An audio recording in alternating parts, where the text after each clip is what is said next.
Module 6, CAD 117 Intermediate AutoCAD. I'm going to go through Module 6 and update this for the current semester. Module 6 covers working with drawings and blocks, and so this chapter right here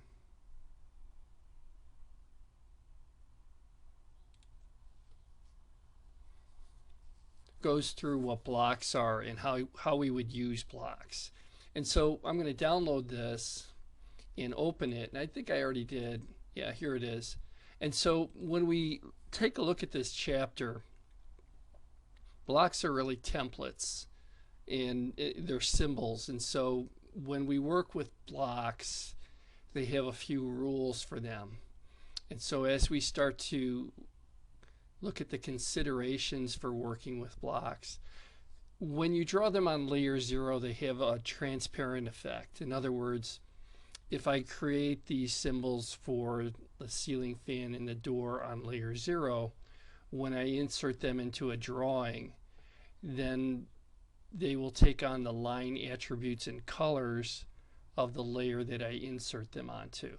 And that's only if I create them on layer 0. Think of layer 0 as kind of a chameleon effect. If I create it on layer 0 and then I insert it on layer HVAC, and layer HVAC is green, then the part will come in green. And that's all there is to that. When we go through and we work on creating blocks, we'll create blocks and we'll fill in these different fields.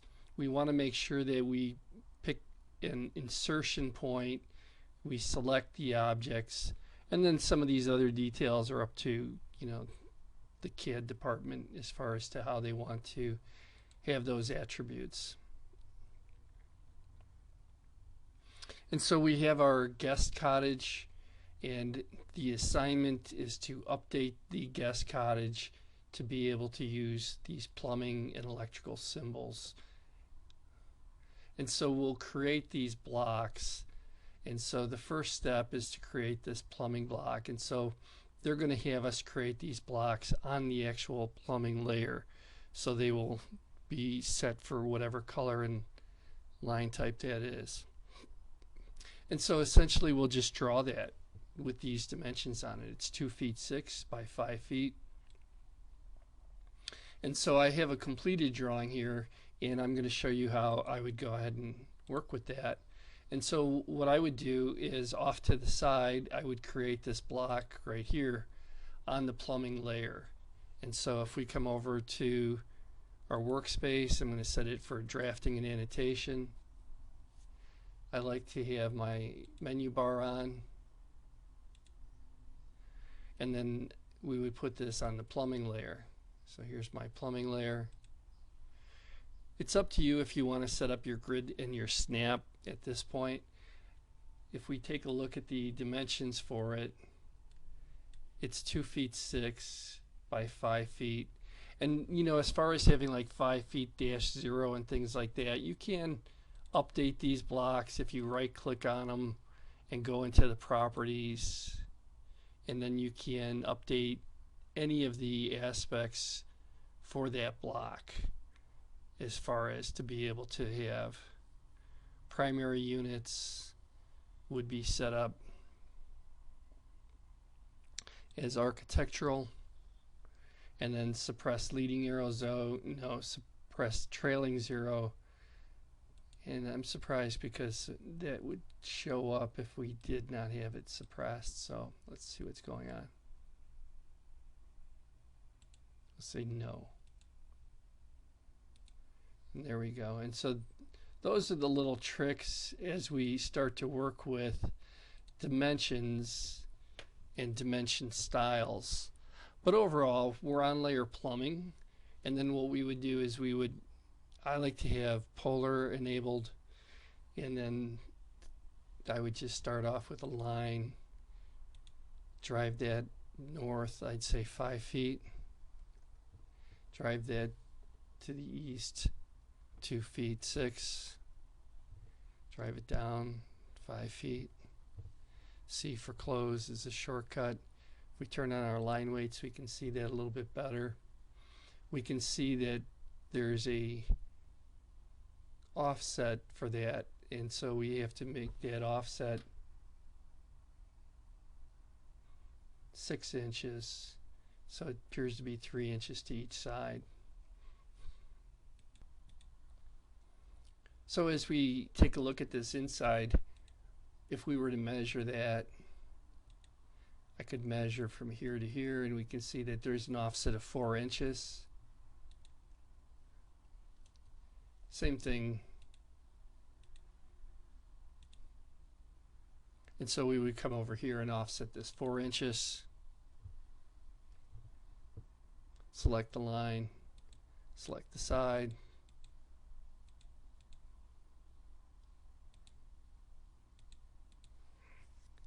Select a radius of 2 on the fillet, so we'll say fillet, down arrow, radius 2, it's already in, and so we'll select this back edge, repeat, and then for this edge it's a radius of 6, so we repeat the fillet, reprogram the radius value for 6,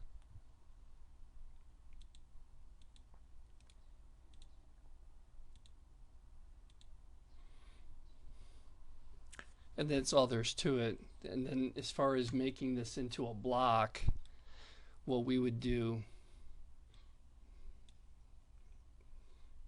is to create it and use the bmake command. And so we come back here to take a look at where our insertion point is. Do they tell us? Not really. But I would set it up for an insertion point at this top right hand corner. And so we'd say on the insert tab, on the block tab, block definition, we'd say create block,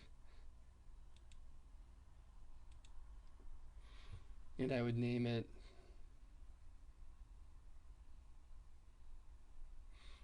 bathtub. For the base point, I'd select using an O-snap, and then I would select the rest of the geometry here. You'll get a little bit of a glyph here. I like to retain them rather than convert, and I'll say OK. And so then what we would do is we would come back to our floor plan drawing, and I'll just take these blocks out.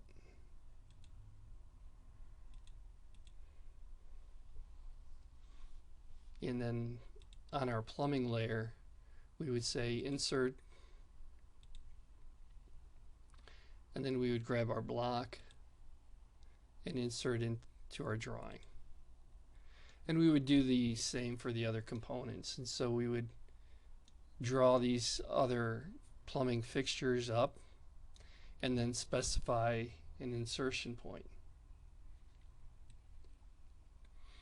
So here we have the lavatory and or the vanity, and we would create this oval and these other dimensions as specified.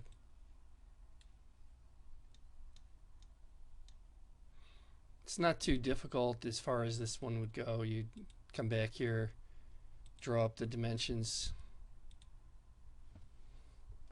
1 foot 2 inches, 4 feet 6, 1 foot 2, C for close. It's actually 1 foot 10. So let me undo that. Let's just redo the whole thing.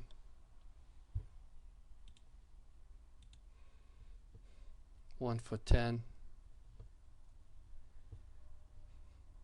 4 feet 6, 1 foot 10, C for close. And then to locate the center of this, they say it's located 10.5 inches from the top edge, and so we could offset 10.5.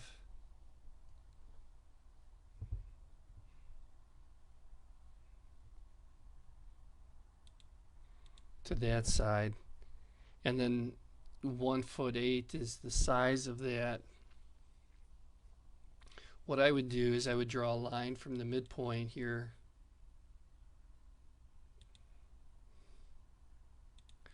and then I would offset that half of that, so that would be 6 plus 4, or 10 inches.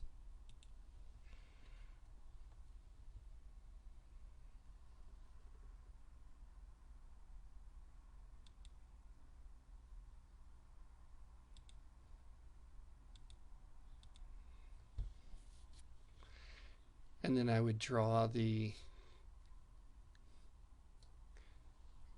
geometry 1'2", 7 inches off the other way.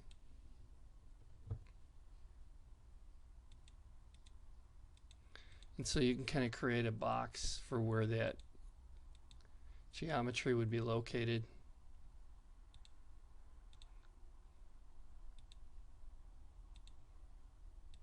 Or at least the sink. Really don't need this anymore. Actually we do, because it gives us our center point. And so when you create the ellipse, what I would do is I would create it with a center ellipse, and I would use this as the center point, and then use those other points to create the geometry. Delete it out, and then make it into a block. And so we go back to the insert, create block, and then I would name it vanity. Give it a base point. Select the geometry. Hit enter and OK it. And then just like the other components, we would insert that into the drawing. And so I'd say insert. I'd get my vanity.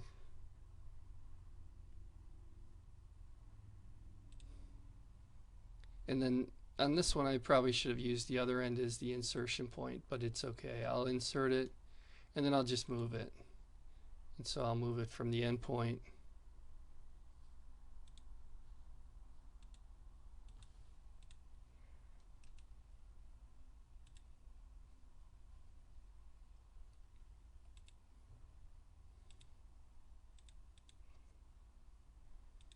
to the end point over here. And so that's where my vanity would wind up. As we look at the other assignments here, we would just draw these other components in and then insert them. And so you can use the same technique to draw this ellipse that I used on the vanity. And then as we look at other things like drawing the fan symbol, we would draw this fan, and we would start off by drawing a couple of circles. One with a 4-inch diameter, another one with a 3-inch diameter, and then we would draw the line geometry as shown here, and then we would array it. And so let's take a look at how we would do that. So we've got the fan geometry over here, and we can create that in much the same fashion, where we would on the fan layer, I'm not sure. Let's see what other layer we have. We'll put it on the electric layer. Start by drawing a circle that is 3 feet. And it's a radius, and so let's go and do that again with a diameter.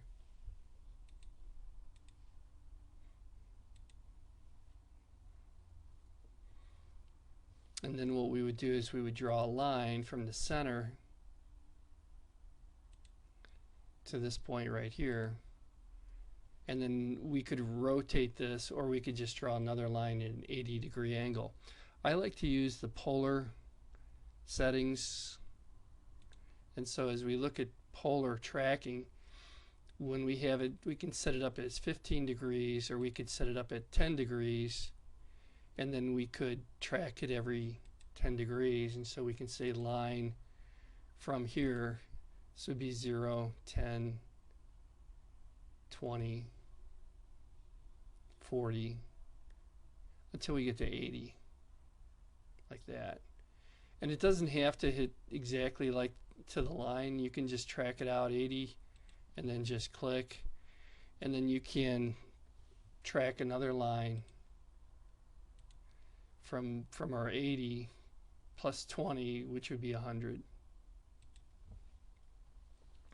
Trim it.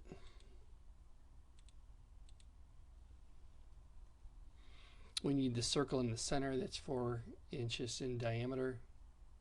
So again, circle center diameter 4. And I should have made my arrow from the edge of that. Apparently it looks like.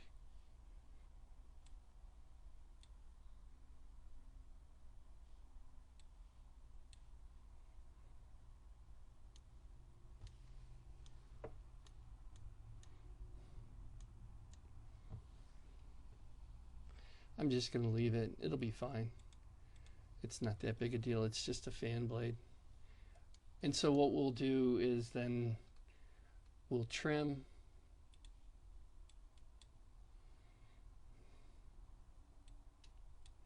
And we'll make our fan like that. And then we'll array it.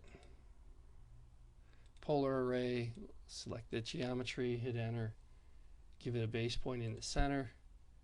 And then we have a total of 5 items. I have one too many here, and so I'll change that to 5. And then it'll do the math. It'll figure out how to make those even. And we'll close the array. And we'll make a block out of it. Insert, create block, and then we'll call it fan. Pick our base point at the center of it. Select our objects, hit enter, give it a base point. I think I already did. I can see the glyph, say OK. And then when we work on putting it into the drawing itself, you can just, they don't have an exact location on the print, and so you can just say insert. We can insert our fan block. We can just drag it in like I did with this one. All right, continuing on. And so some of these other things like the light fixture, as far as creating the block for that, this is just showing where the outlets would be. And so you create this geometry and then you put them into the drawing as shown, and then you use the wiring layer with the line types to put in the wiring. And so as we take a look at these different outlets and things like that, again, you can just go to the insert command, choose these light fixtures to insert, and then you insert them into the drawing, and then you add the wiring on the wiring layer. And so here's our wiring layer, and then when you wire them up, a lot of times what I'll do is I'll use a spline. If we look at the quick properties of this, this is a spline. It says control vertices, but again we can find spline right here, and then we can just go in and put in the vertices for that as we see fit. I'll put it on the proper layer.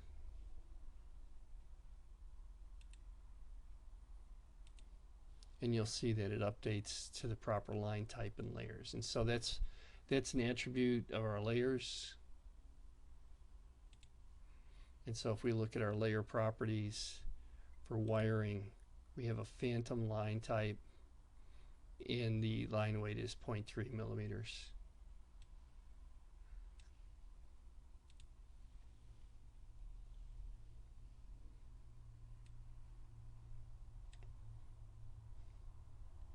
So that's the basics for creating the lab 6 blocks and attributes.